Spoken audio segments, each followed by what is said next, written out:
Not only because Niger Republic is a sovereign state, but also because we have no right to intervene and tell them how to govern themselves. Nigeria has never been told how to govern herself.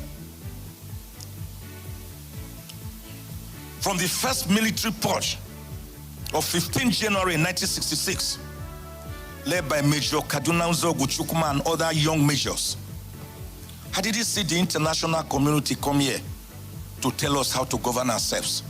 This is Morning Crossfire. All right, welcome back. And you heard Mike Ozokume there. Well, let's keep up with him and what he says about the tribunal this time around. Take a listen, we'll be right back. So Guinea, for example, a family being in power for 57 years. Are you the only family in Guinea? Are there no other Guineans? What gives you the right to think that the sun rises and sets in your household alone? It is this kind of tightest approaches to governance, aided by misgovernance, corruption, opaque governance, directionless, hunger, thirst, melancholy, and social disequilibrium that make people to rise up and take up arms against their leaderships. Such taking up of arms, to me, against oppressors who masquerade under the thin guise of leaders, changing their constitutions at will to accommodate further terms. I do not regard it as a coup d'etat. I regard it as good riddance to bad rubbish.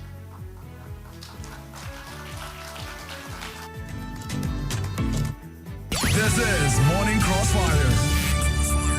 Well, comments about even coup in other places that are taking place and how much he has his own reservation. Talking about bashing more people. Bishop Kuka also joins in now. Talks about why is everybody talking about Rwanda's almost like Rwanda's democracy is the best and of the best of the best. I'm talking about Rwanda. They've had the same president, even though a performing president, for an extended period of time. And he wonders, how did we arrive at that narrative that Rwanda knows what they're doing? And he talks about the Nigerian governors as well, and why they are always quick to analyze and pick up Rwanda as the ideal democratic model in Africa. Well, I mean, the governors just came back from, most of them just got back from Rwanda some weeks ago, where a lot of them were there to see some of the development and some of the things that is happening in Rwanda. Dr. Femi D, let's take a branch into automobile just for a minute. There's a particular Volkswagen car, popularly known as Golf, used by Nigerians. A lot of transporters use that particular product to convey people to wherever they go to, especially when you drive around the northern states, from Kano to Kaduna, Kaduna to Abuja, Katsina, Zamfara, and the likes of that. I mean, if not for another product, more like the Nissan product, I mean, Golf was like the in thing for anybody who would want to do transport business. Yeah. But as I speak to you, I don't think I know any other country, apart from South Africa, that uses that particular brand more than Nigeria. But as we speak today, they have a plant and an assembly plant in Rwanda. Oh.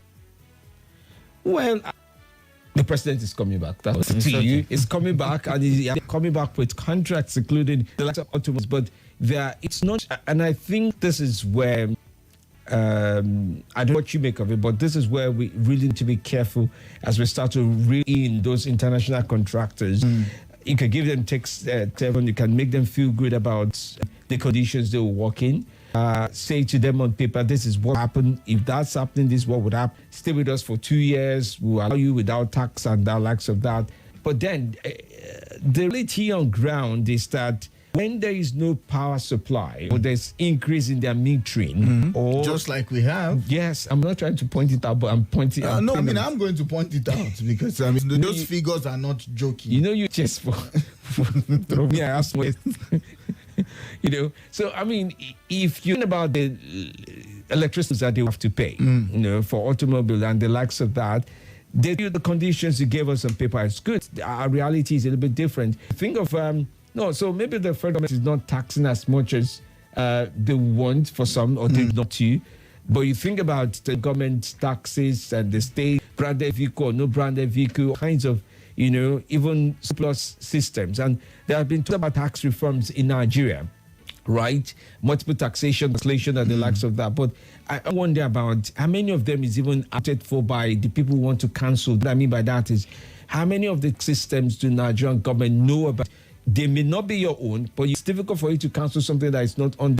For example, when I heard about the radio emission tax in a shop, or not you're running a TV station, but you have a TV radio in your place that is some government state, you pay tax for mounting antennas, receiving antennas, UHFs and the likes of that, that you're paying tax. There's something they call radio. I saw the listing one time, radio and television tax for you to use their local government as a consumer, not that radio station in your house or any other thing. You start to wonder about, what about the companies and the smaller people who are trying to do stuff and how things going. So it gives you room, good reason to be concerned as well about when you attract investors. And I was looking at, unfortunately, I don't have that paper anymore. I was looking at the number of attractions the president brought back in. It was a list. I was seeing billions, and it was really excited. Just as he's marking his 100 days, he's a deal maker, deal breaker, and these inflows are coming in. They're coming into a system that needs of adjustment. Yeah.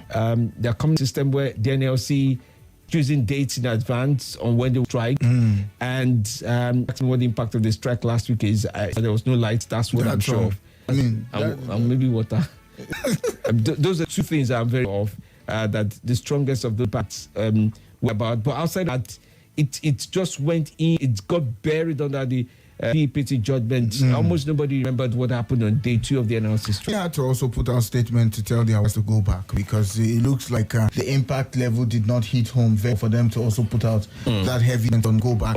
But Dr. Femi, I totally agree with you to say, as much as the president has gone on his investment tour, he's also doing a stopover at the UAE to also have conversations around the relationship of Nigeria with the UAE and also business talk.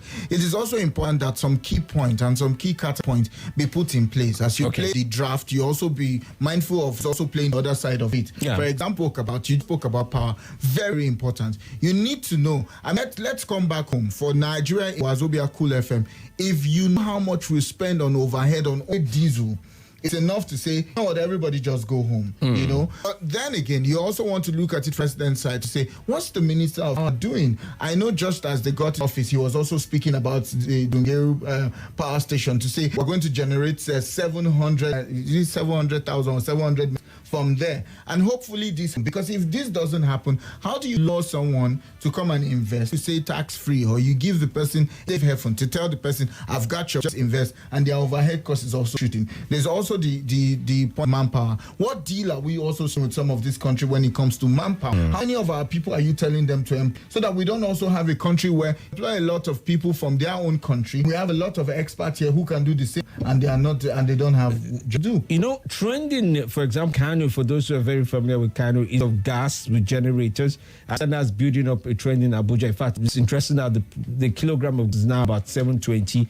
Not sure the demand for it, that's into consumption of it, but of course, gas is not that, at least so we think, and so we know so far. But here's where the challenge plays in.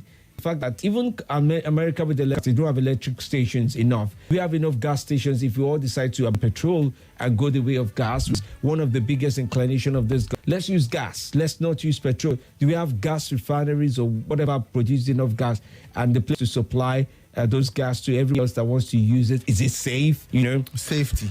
I saw black cylinders at a gas station. Fear me. I'm just saying. We'll be back. This is Nigeria Info. Info. This is Nigeria Info.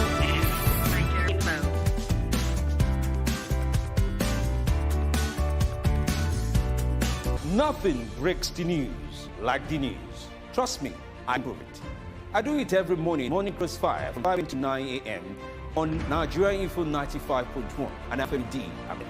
Join the biggest conversation around the national politics every day. It's trustworthy, full of passion, and yes, covers the biggest politics and the stories that matter to you. See, you have all the reasons to find out what's going on in Nigeria and get differently. Let's talk. That's the way to go, even this morning. This is Nigeria Info. Nigeria Info.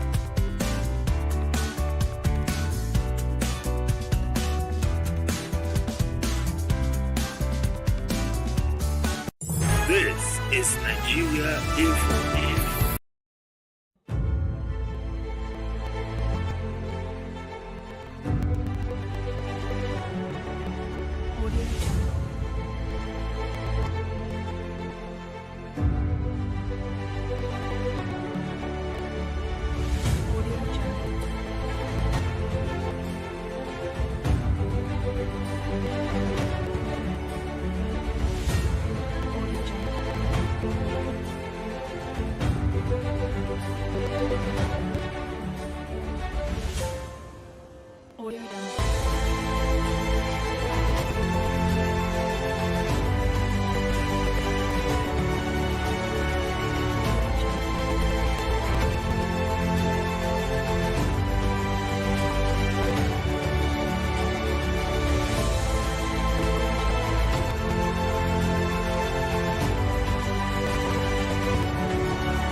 This is Nigeria Info. Nigeria Info.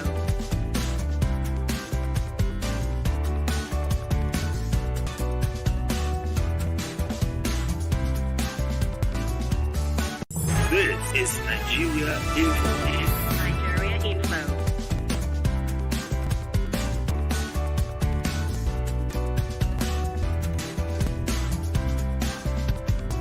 This is Nigeria Info.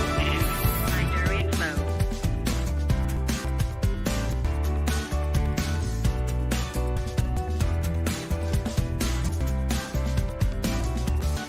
This is Nigeria Info. Nigeria Info.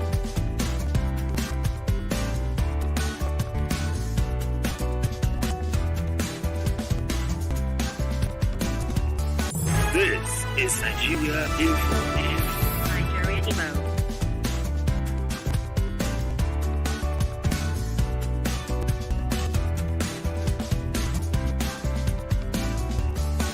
This is Nigeria Info. Nigeria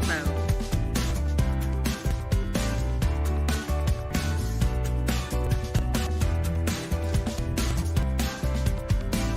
This is Nigeria Info. Nigeria Info.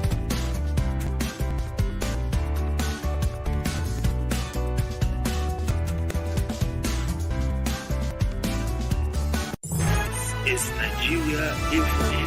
Nigeria Info.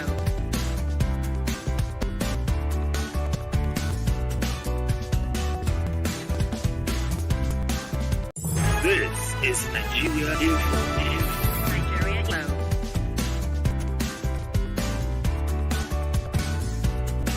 This is Nigeria Info. The judgment says we are a step towards Nigeria. Let's take a listen to the chairman Labour Party speaks. This is Morning Crossfire. Well, let me start first by appreciating all our supporters, all party members, the obedient movement for their immense support towards the Labour Party. First, out of their support for the party, we have in our kitchen a governor, we have 35 House of Rep members, we have 8 distinguished senators, and several House of Assembly members spread across it. Our participation in 2023 general election no change the political landscape of the country. All these achievements of the Labour Party could not have been achieved were it not for the source of members, public, the obedient movement, very right-thinking Nigerians who genuinely wanted change country. I'm indeed very appreciative of their efforts, of their contributions, financial, their moral support, and coming out to even vote for in the presidential election. We believe that we won. Irrespective of whatever the tribunal has said, I want to mention and appeal to our people that we should not be daunted at all. Nelson Mandela, in his book Long Walk to Freedom, said, and I quote, that every step we take leads us to freedom. Today in the West of Man, I tell our people that every step we take leads us taking back our country, to the taking over, the taking back of Nigeria. Even the judgment that is not even in our favor is so a step towards reclaiming our country. It's a step towards making Nigeria work. I'm therefore admonish all our supporters not to be discouraged at all. We are paying our papers. We are definitely going to move from here to the Supreme Court. We have protested and they said, don't protest. We are in court. All eyes are in the judiciary. For us as a party, we are going to sustain this momentum. We do call on all our supporters to sustain this momentum. To take over country and to reposition it for greatness is not an easy task. But I'm happy that we have put our hands on the plow and will definitely not look back. I'm therefore admonishing our supporters to remain committed to the party, to remain committed to the movement, to remain committed Nigeria. Nigeria belongs to all of us and it must definitely work. This is Morning Crossfire. Nigeria belongs to all of us, and it must definitely work. The Labour Party chairman there speaking. First, appreciating everybody in the party and their supporters and the movement. And I mean, there is no point to lose hope. Also moving to the Supreme Court. And then we have it move away from Labour. Let's go to the PDP, where the acting chairman is also speaking and confidently asking the members to relax, to say, I mean, we're also proceeding to the Supreme Court. Take a listen to him. I'll be right back. This is Crossfire. Nigeria more confused. Perplexed with the questions as to whether the Nigerian Constitution, Electoral Act, and other law guiding the conduct of credible election in our dear country are still functional. Close observation from these spaces of Nigerians, all nooks and crannies, spell hopelessness and despair since the pronouncement of the judgment yesterday. Lawyers, politicians, and other stakeholders from all divides were also left more confused and pretend as both law and facts were visibly thrown overboard. As abiding political party, we received the judgment shock along with other Nigerians of Nigeria. Therefore, we must not withstand the burden of cost and just inconvenience. These issues must be settled, for what is at stake is beyond personal gains. It is to force pronounce some of these unacceptable ethical issues for the love of the country and its future generations. I also want members not to lose us and be distracted. The NW is doing everything possible to keep this together so that we give this government a credible opposition. We will continue to pursue our mandate. We have dropped, despite every obstacle, to continue and seek redress where we are expecting will give them opportunity to give us a policy from the apex court. This will determine the future of this country. Secondly, I want to assure you we will immediately reform the election management framework of our party in order to be ready and equipped so that we will face the challenges ahead. I want to start This is immediately. Morning Crossfire. There you have it there. Let's go to the line and take some of your comments this morning. You also heard the acting chairman PDP speaking on issues to say will be addressed in the Apex court. This is important for our country. This is not for pest again. Call us up on 0100 951 0000. WhatsApp is 00930 Let's talk this morning. Start from WhatsApp. Hello, good morning to you. Good morning, the Elonia. I remember humble self of Bakaki Tinubu Pekin calling from Blue this morning. You're welcome. Let's talk. From what you say? Let's talk. Yeah, what the PDP national chairman is saying, if I understand him clearly, is talking and giving us the right opposition. Of course, that is what is expected of them. That is what they could do from 2023. And I now they have accepted their fate and they want to start doing what opposition is doing in strengthening and keeping the government in power on check. Yes, I want to sincerely, from the bottom of my heart, thank the Obian movement and the Rabi Musa Kwankwaso NMPP. Without them, believe me, APC victory on 25th of February would have elusive. But for them to have been up the race, handed over the power to us, we thank them very, very much, immensely for that. I don't think the obedient families, I think they handed over power to you or to the AP that you support. In fact, if they don't think they hand power to us, well, it is the hard to think so, but we know they play a pivot, in fact, 90% role. You understand? In handing power over to us. They play a pivotal role. All right, because if they left the PDP, my brother, and for Rwanda, look, for you to have semblance of development, a leader must stay for some time. Look at you. How many years did they stay before Singapore? Look at Rwanda. How many years did Kagame stay there before Rwanda? All right, Abubakar, let's leave it at so we can take orders. If we can give Tinubu the same 20 years, Nigeria will be more than Rwanda. Thank you very much. Yes. Hello, good morning. Good morning. Yes, sir. Your name and where you are calling from? This Ali from this Alhaji. Welcome, Ali. Let's talk. I'm talking about LP chairman's act.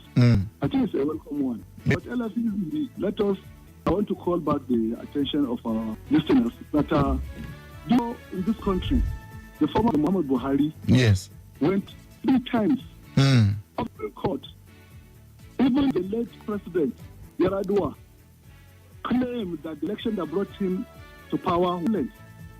It is not the first, because we, the opposition, we are in the opposition, in Nigeria, we don't accept defeat. But just like Tinubu Pekin has said, we need a very strong opposition. Put the government on check. They should not condemn the judiciary processes, because it is those processes that democracy emerged. Okay. We should not condemn because we lose. It's not the fact because LP have lost. And mind you, LFEZ, I keep telling my listeners that this first time he's contesting, and we want to win. But I don't think, Ali, I don't think it's about first time. For me, I think it's about the people's vote. And if anybody feel to seek redress, to say this is what we have, they should also seek redress in the problem. And I think that's what the help is doing. I don't think it's a first time thing, to be honest. Absolutely, you are right. Absolutely, you are right. But my point of is that Peter Obi is contesting first time as a presidential candidate in Nigeria. All over the globe, you hardly where a presidential candidate go for the star and win. It's just only in the revolution you got that. But anyway, that was the fact. Thank you, Ali. Let them go and prepare for 2007 and stop all this. But that might not be the case. The case is going to Supreme Court. So let's see how that turns out. We can't rule out on it just yet. Good morning to you. Hello, Billionaire. Yes, good morning, sir. My name is Felix from Matam. Welcome, Felix. Let's talk. Want to start, what do the take comment? When you see all these people telling some of us they come very angry because we know what happened during the time. When they are about Felix, can you come close to your radio, to your phone? I mean, I could. Yes. Good, it's better now. What did the APC got inherited first from PDP? It is not insecurity. When they talk like this, they talk as if they are innocent about. They don't know that the records of what happened. The economy as he's talking about. Economy, when economy was good, when price was, you didn't say, and when it was down, economic downturn, they begin to shout on the APC and just to join you. See, let me tell you, just like what the Abuja said, the Labour Party, I don't know how people, if it was time that only old statement was in existence, Jesus Christ is from this kind of people. So I was listening to, he was listening to himself that the Labour Party had a senator. We thank God that we have senator.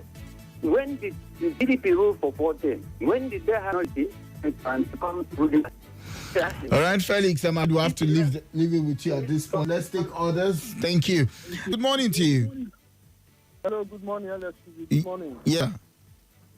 Yes, my name is Chris. I'm calling you from Sept right now. You're welcome. Yeah. Hey, you see, even though I don't want to go into another person's opinion, but reacting to the topic or the statement the last caller before this one, he said that now for Obi to contest for the first time and win. But is it right for Tinubu to contest for the first time? Because I believe and I know Tinubu has not contested election or presidential election. Oh, please me back.